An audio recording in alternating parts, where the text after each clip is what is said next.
So my topic is on the relationship between red meat intake and the risk of heart disease.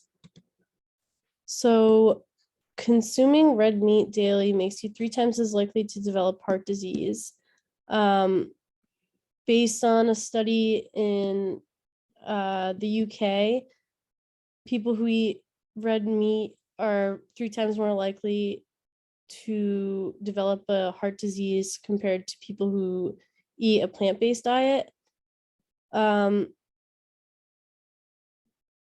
So red meat versus chicken or plant-based protein contains a lot more trans saturated fats and cholesterol, which is worse for your heart than monounsaturated fats or omega-3s and 6. So a little bit about cholesterol and VLDL proteins is that it leads to a buildup of plaque, which is made of fat and cholesterol, which you can see here. This is a name of the disease that it causes. It's thickening of the arteries, which leads to increased risk of heart attack or stroke. This is showing more of the progression of heart disease.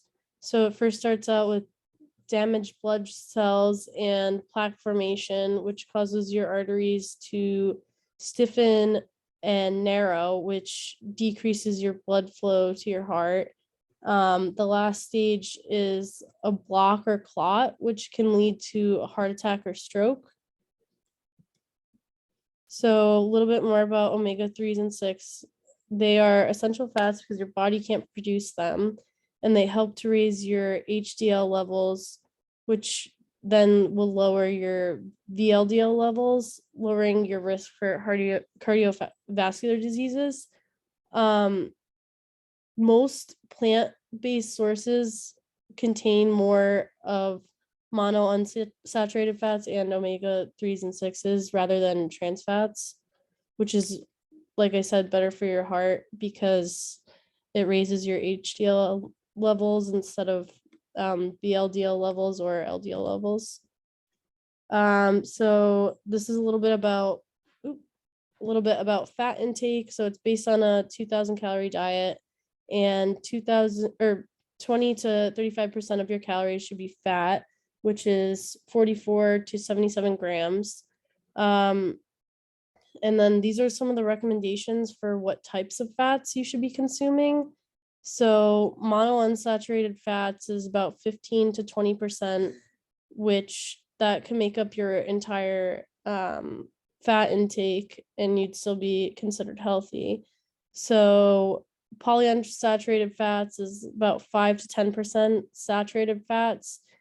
It's recommended that it's less than 10% of your diet, and trans fats 0% cholesterol, less than 30 milligrams per day. So the reason why I highlighted this is because, again, most of your monounsaturated fats and polyunsaturated fats are going to come from sources like avocados, nuts, salmon, olive oil, like I showed over here, versus you're going to find a lot of your saturated and trans fats in red meat and processed meat like salami or bologna.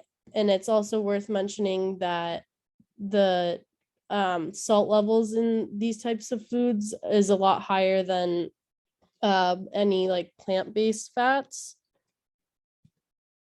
So according to the CDC, 659,000 people die from cardiovascular disease every year. And then this is a video about the effects on red meat, and the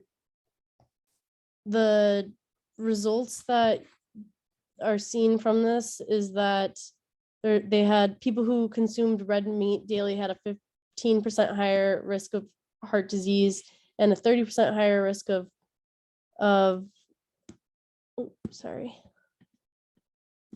diabetes but they also did mention that they had a 20% lower risk of anemia, which is iron deficiency. See if I can get this play. We know that consuming too much red or processed meat can increase your likelihood of developing bowel cancer, but the evidence is less clear regarding whether eating meat can either associate with a higher or lower risk of developing several other non-cancerous diseases. We investigated this in a large cohort of nearly 475,000 British adults who were involved in a study called the UK Biobank Study. At the beginning of the study, we asked participants about their dietary intakes, including how frequently they consumed meat. We then followed up participants over an average of 8 years to see who developed 25 common conditions and who did not. Adults who consumed higher amounts of unprocessed red and processed meat also had a higher risk of ischemic heart disease, pneumonia, diverticular disease, colon polyps, and diabetes. We also found that higher consumption of poultry was associated with a higher risk of gastroesophageal reflux disease, gastritis and duodenitis, diverticular disease, gallbladder disease, and diabetes. Interestingly, we saw that if we took into account people's body weight, that excessive body weight may contribute to these associations. We also saw that higher consumption of unprocessed red meat and poultry is associated with a lower risk of iron deficiency anemia. Pulling these results together suggests that reducing meat consumption could have some beneficial effects for some health outcomes, but we need more research on these particular diseases. Regarding the iron deficiency anemia. Okay, so let me go back.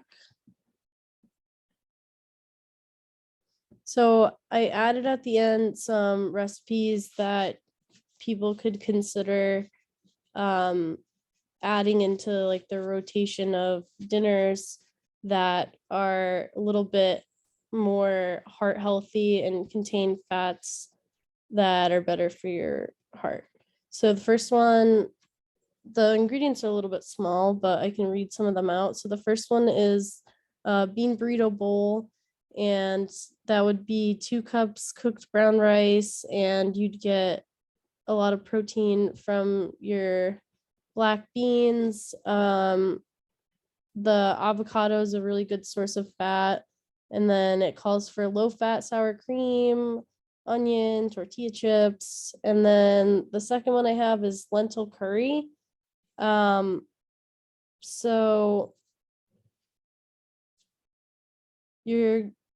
it calls for 1 1/3 cups of lentils, an onion, celery, tomatoes, and vegetable stock. So again, there's a lot less saturated fat in this dish than if you were to have it with red meat or yeah. So, and then the last one I had here is salmon and beans.